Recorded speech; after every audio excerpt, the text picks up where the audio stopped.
He woke with his wrists raw from ropes, the taste of iron in his mouth, and the echo of cloistered laughter ringing in the marble vaults above him.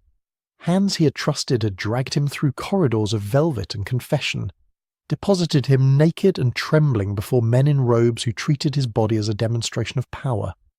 He rose, pressing his palms to bruised skin, and found only indifference in the eyes that had the power to condemn or protect.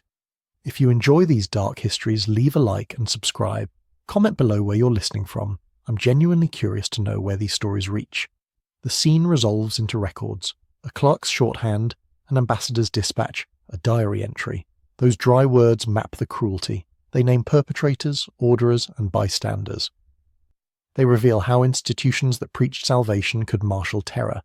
This is where our investigation begins, inside documents and bones that refuse to lie. The ledger and the diary are the first lights we follow. Johannes Burchard's meticulous entries, ceremonial notes that bleed into personal horror, describe banquets that inverted ritual, where liturgy softened into pageant and confession into spectacle. Ambassadors from Venice, Milan and Ferrara wrote home in alarm, their letters cataloguing bribes, lubricious entertainments, and the systematic purchase of offices. Those are not inventions of polemic, they are repeated observations from different hands across years. Close reading of these sources yields patterns, simony, patronage used as currency for flesh and silence, and a bureaucratic state that normalised vice. The documents point to particular figures and to institutional mechanisms, court finances, papal chambers, the small army of servants who kept secrets. From these instruments grew the theatre of excess we will trace. Among the earliest and most scandalous names is John Thwaind, an 11th century pontiff whose contemporaries accused him of turning the Lateran into a house of revelry. Chroniclers like Liutprand of Cremona offer indictments, brothels run within papal precincts, lover households patronised by the papacy itself, and allegations of incest among close relatives. Whether every accusation is true must be weighed. Medieval chroniclers wrote polemic as much as record, but archaeological and archival traces support a core reality. The papal court was not uniformly austere. Stones from demolished dwellings, payrolls for servants paid to accommodate guests, and legal complaints from families appear in archives. Those fragments create a mosaic that complicates the sanctified image of the office. To understand John Diothenes' indictment in context, one must read the political climate. The papacy then was a territorial lordship as much as a spiritual office. Power, money, and sex were instruments of patronage. Nobles expected favours, women were assets, sometimes offered in marriages, sometimes used as rewards. When a pope used his position to secure loyalty through intimate arrangements, he was following an established logic of medieval power. That does not excuse the abuses, only situates them. Primary evidence suggests that the coupling of temporal authority and private indulgence was a feature of medieval media, and that later Renaissance excesses were an amplification of an older pattern. The accusation of incest is one of the most shocking. If true, it testifies to the dissolution caused by unchecked authority, but it remains contested in sources. Transitioning into the Renaissance, the institutional conduits that allowed John Diothenes' allegations to fester had become more elaborate. The papal household expanded, court offices were sold, patronage networks grew denser. The archival trace we follow includes fiscal ledgers like the Fondo Pio, letters from ambassadors, and notarial records. In these texts, a new name appears with catastrophic force: Rodrigo Borgia. He worked the system with a clarity of purpose, combining family strategy, money, and ruthlessness. The documents show purchases, payments, and a pattern of promoting relatives into ecclesiastical positions. That practice, nepotism, would reshape the church in ways contemporaries found scandalous. Rodrigo Borgia's election, the sources insist, was less an act of divine selection than a transaction. Ambassadors recorded promises, bribes, and whispered agreements. Cardinals' ledgers list expenses that correspond to votes. Once in power, the Pope's household became an instrument of dynastic ambition. He maintained liaisons outside clerical norms, bestowed benefices on offspring, and turned access into currency. Those acts are better documented than the salacious tableau that later writers described, yet the latter are present too. Dispatches and diaries note licentious entertainments, and a court that blurred the sacred and the profane. In archival traces we see both the administrative and the theatrical combined. The archival account of the Borgia court converges on particular rituals. Joannes Burchard records banquets that read like catalogues of transgression, naked performers, objects of display, and a competitive humiliation in the name of amusement. One repeated tale involves 50 women presented in the Pope's private apartments and invited to perform degrading tasks while high officials judged. Burchard's Latin is plain. He records events without rhetorical flourish, and that weight of apparent sobriety makes his entries hard to dismiss. Cross-corroboration appears in Venetian dispatches that describe similar excesses, and in marginal scribbles that note payments to families for silence. The implication of such spectacles is not merely moral collapse, but the instrumentalization of bodies for political ends. Women brought to the papal court were frequently tied to negotiations, daughters of noble families, courtesans whose silence could be bought. The financial records in the Vatican archives sometimes list these transactions under vague headings: donations, charity, or aids to the household, and marginal notes betray a different motive: protection for the Pope's reputation, or leverage to secure loyalty. The pattern repeats: civic institutions collude in secrecy, and the veneer of piety is maintained publicly, while private systems of reward and coercion operate behind closed doors. One of the most persistent documentary threads concerns fraudulent elections and simony. The era's legal notaries preserved contracts and receipts, payments annotated with recipients' names, dates, and sums. In one ledger under the Fondo Pio Code, a secretary's marginalia refers bluntly to a large payment described officially as charity, but annotated informally as a bribe for silence. The pattern shows an economy of corruption. Offices were sold, benefices exchanged for cash, and the Church's fiscal machinery was repurposed to protect private indulgence. Diplomatic correspondence frames these practices as ordinary politics. Moral outrage appears in fewer limited quarters. The sale of offices had cascading effects. Clerical posts became instruments for family aggrandizement. Young men of non-vocational inclination received benefices and titles, not for pastoral competence, but to secure property and influence. That is how Cesare Borgia, initially a cardinal by papal favour, transitioned into a military commander and secular prince. The sources describe a court where ecclesiastical promotion served dynastic strategy. These choices changed the administration of the Church, fueling resentment and reformist critique that would later feed movements for change. Administrative files and personal letters expose the transactional nature of ecclesiastical life in this period. The human cost of these political economies shows in the stories of women and families. Diplomatic dispatches recount mothers who sold daughters into silence. Payments accepted in exchange for reputational protection. There are legal complaints, dowries diverted, marriages annulled under suspicious terms, and convent vows imposed on women who were promised not to speak. Archaeological traces, sealed letters, household inventories, and convent admission logs show a systemic practice. Not every story is fully documented. Many women leave no paper trail, but the surviving records, when read together, portray a pattern of coerced compliance and institutional complicity. Contemporary observers recorded cases with names that reappear across sources. Dorotea Caracciolo's case is one cited repeatedly. A noblewoman removed from her family and held in papal apartments, according to several accounts, until her family accepted terms to preserve their honour. Whether every detail in these stories can be independently verified, the stack of independent reports, the ambassadorial letters, local chronicles, and marginalia in official books, creates a presumption that coercion was a tool of policy. The institutional response involved payment, exile, or religious confinement, methods that served both to silence and to legitimize the outcomes administratively. The Borgia court's appetite for security extended to poison and murder. Chroniclers and ambassadors routinely attribute sudden deaths among cardinals and rivals to deliberate assassination. Contemporary autopsy is rare, but patterns emerge: unexpected deaths followed by rapid confiscation of assets, and swift papal appointments that placed benefices in the hands of loyalists. Testimony in diplomatic papers hints at poison obtained through courtly channels. The historical evidence is inferential. Circumstantial facts arranged to suggest intent, but the density of such incidents is historically notable and supported by multiple independent observers. Poison became a political instrument, and stories of perfumed chalices and tainted food circulate in numerous dispatches. Chroniclers like Francesco Guicciardini reflect on the politics of the age with weary candour.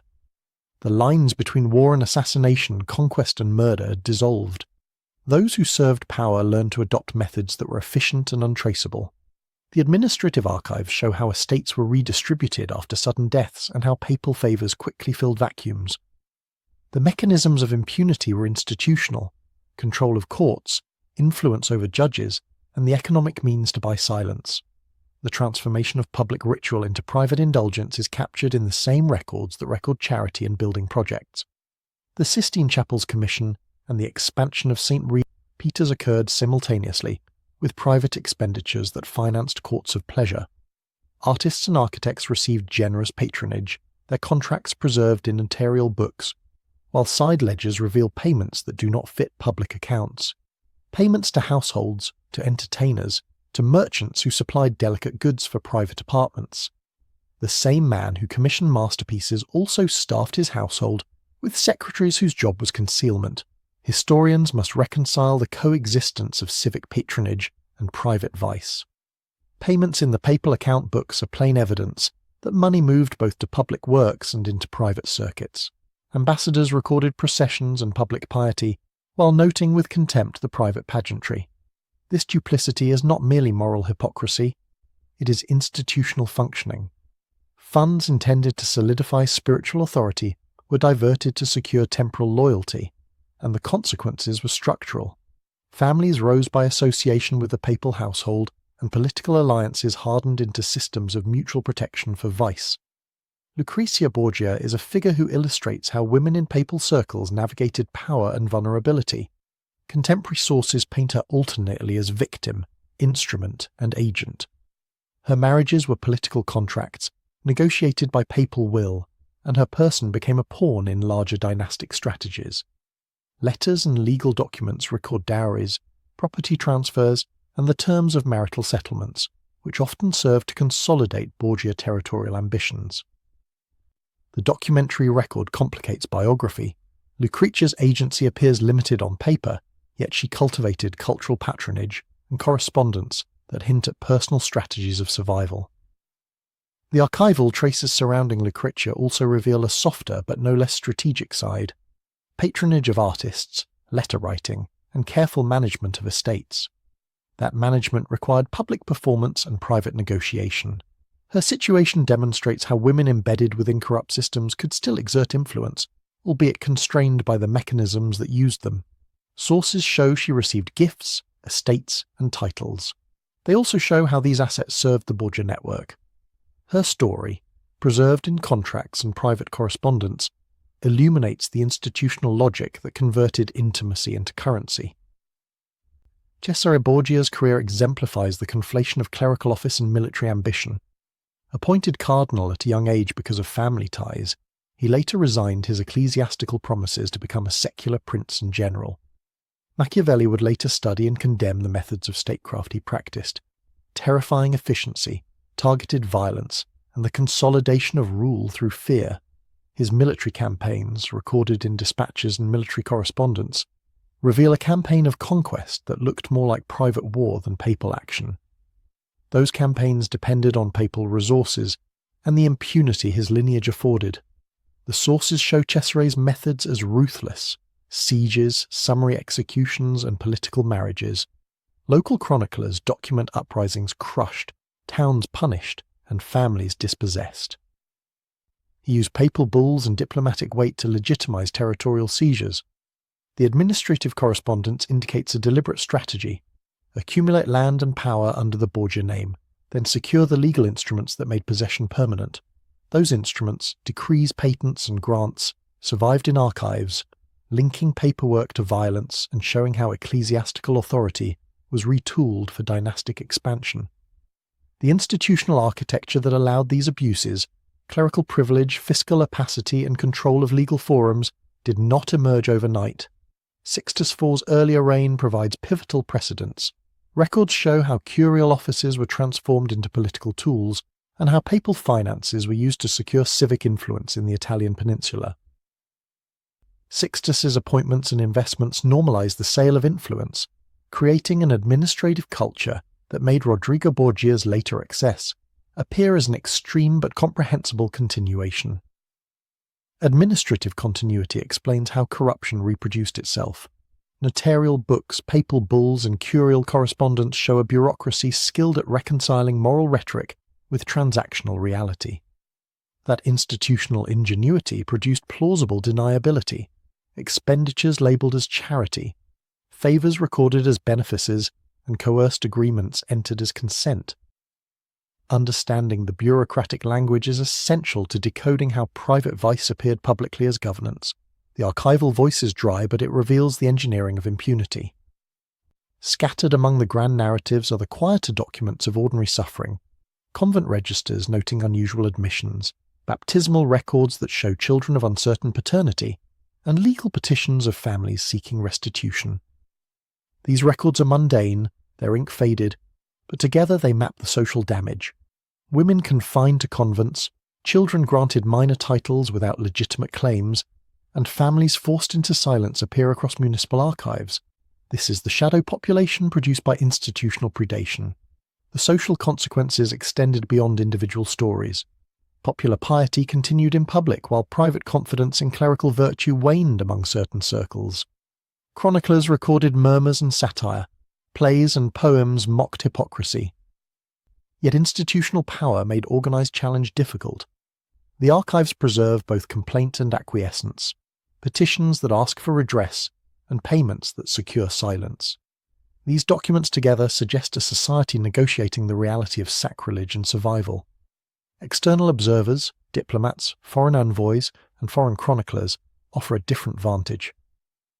Their dispatches to courts in Venice, France, and Spain often display political motives, but they also describe events with immediacy. The Venetian Senate's dispatches are particularly valuable. They catalogue not only scandal, but the operational circuits, who paid whom, which households were implicated, and how the rumour networks functioned. Their interest was both moral and strategic. Scandals were useful intelligence. These foreign papers influenced domestic perception. Reports sent to royal courts could become fuel for political opposition. They also produced a corroborating cross-check. When multiple independent ambassadors describe the same courtly spectacles, the convergence increases credibility. We must read these reports critically, recognizing bias, but their consistency about key patterns strengthens the historical case that corruption and private vice were embedded features of Renaissance papal politics. In the records, the line between ritual and spectacle blurs. Liturgical ceremony became an occasion for display, and display became a stage for private contests. The Borgia diary describes rituals of humiliation performed in quasi-religious settings. Ritual elements, processional torches, sacramental space were recast as props. That recasting had a corrosive effect. Sacred items and spaces were instrumentalized for private ends, eroding the boundary between the holy and the profane. The sacrilegious reuse of sacred settings is the most corrosive charge against the Renaissance papal court. Contracts show payments for chapel maintenance, while separate entries fund private apartments within the same palaces. The juxtaposition is obscene in the bureaucratic record. Accounts that track revenue and expenditure make such coexistence undeniable. Public endowment for liturgy, private appropriation for vice. The documents require historians to confront institutional duplicity without recourse to moral theatrics. The culture of secrecy was enforced by intermediaries, secretaries, chamberlains, and clerks, whose livelihoods depended on discretion. Their marginalia in official books sometimes betrays personal disgust, other times it records surgical compliance. Johannes Burchard himself is an ambiguous figure, a servant of ceremony who documented without intervening. The personal records of individuals like him are invaluable because they show the human difficulty of speaking truth inside a system that rewards silence. These intermediaries created and maintained the paper trail that protected the powerful. Payment ledgers, sealed notes, and coded language became instruments of protection. Historians working in the archives must learn to read omissions as much as entries. A missing receipt, a deliberately blank margin, a cross-out. Those gestures often signal the presence of things officials wanted to bury. The craft of historical reconstruction depends on attending to these absences as clues to the mechanisms of concealment.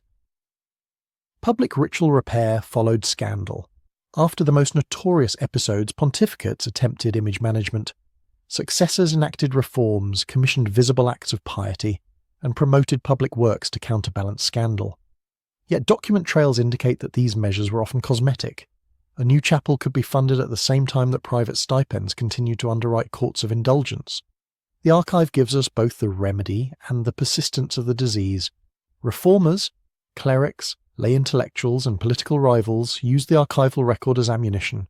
Their pamphlets, treatises, and polemical letters cite specific malpractices. The pressure these writings created contributed to eventual institutional changes, including later reform movements. But the archive also shows resistance. Those who benefited from the old orders fought back, and the patterns of patronage were resilient. The documents thus narrate a slow, contested battle over the Church's moral authority. The archaeological record complements texts. Excavations of palatial foundations turn up tokens, fragments of chalices, discarded jewellery, and architectural layers that reveal private apartments converted from former sacral rooms. Material finds corroborate documentary hints of coexistence. Public chapels adjacent to luxury suites. These material traces do not speak in sentences, but they add weight to the narrative built from paper, that sacred spaces were repurposed, and commodities of pleasure circulated within the orbit of spiritual authority. The material culture also reveals everyday routines, kitchenware matching banquet accounts, latrine deposits that show consumption of luxuries, and personal items that belong to servants whose names appear in the ledgers. Together, objects and texts create a fuller picture of how the papal household functioned as both spiritual centre and courtly establishment. Archaeology anchors archival interpretation and prevents any romantic reading of patronage that ignores the human costs recorded in mundane refuse. The international repercussions of papal vice had political consequences. Monarchs used reports of corruption as pretext for negotiating territorial claims, extracting concessions, or asserting influence over Italian affairs. Papal malfeasance weakened the moral authority that Rome claimed, and rival courts exploited that weakness. Diplomatic correspondence preserved in national archives reveals how scandal was weaponized in interstate diplomacy, yet political exploitation also complicated simple moral judgment. Foreign powers often exaggerated charges for advantage, and internal critics sometimes mirrored foreign propagandists. The historian's task is to sift advantage from accuracy. Cross-referencing private letters, notarial books, and third-party accounts yields a probabilistic history. Not every rumour is true, but enough independent attestations accumulate to mark systemic failure. The archives show both misuse and manipulation of scandal for political ends. The death of a notorious pope offers a case study in institutional paradox. One account reports a papal corpse so decomposed that servants refused to handle it. Others suggest a hurried burial to avoid scandal.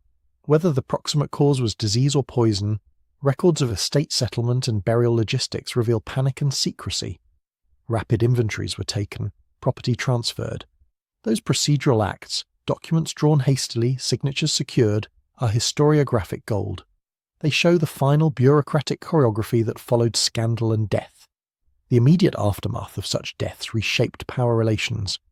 Successors moved quickly to secure legitimacy, either by distancing themselves from the excesses or by co-opting the institutional apparatus. The archives show both strategies, proclamations of reform alongside quiet continuities. That tension between public denunciation and private persistence frames the long arc of papal reform and reveals how institutions can absorb scandal and survive, often by transforming rather than eradicating abusive practices. To conclude the narrative, one must ask what the documents teach us about power and sanctity. The records do not simply indict individual men. They expose a system that allowed privilege to be converted into license. The Burchard Diary, notarial ledgers, ambassadorial dispatches, and archaeological layers together argue for structural culpability. Men like John Thankea and Rodrigo Borgia exploited institutional gaps. Their stories are emblematic, not exceptional. Systemic features, nepotism, fiscal opacity, and bureaucratic discretion made abuse practicable. The archival and material evidence forces a grim reflection. Institutions that preach moral authority can become instruments of private desire. The Renaissance papacy produced masterpieces and monstrous acts in the same breath. The records remain, ledgers, letters, stones, and they testify without melodrama. Our task as historians is to hold the testimony and resist the temptation to let scandal become mere spectacle. The lasting lesson is a caution without flourish. Power sanctified by ceremony does not guarantee virtue. It can, with chilling efficiency, sanctify its own crimes. That is the quiet, terrible truth the documents insist we keep.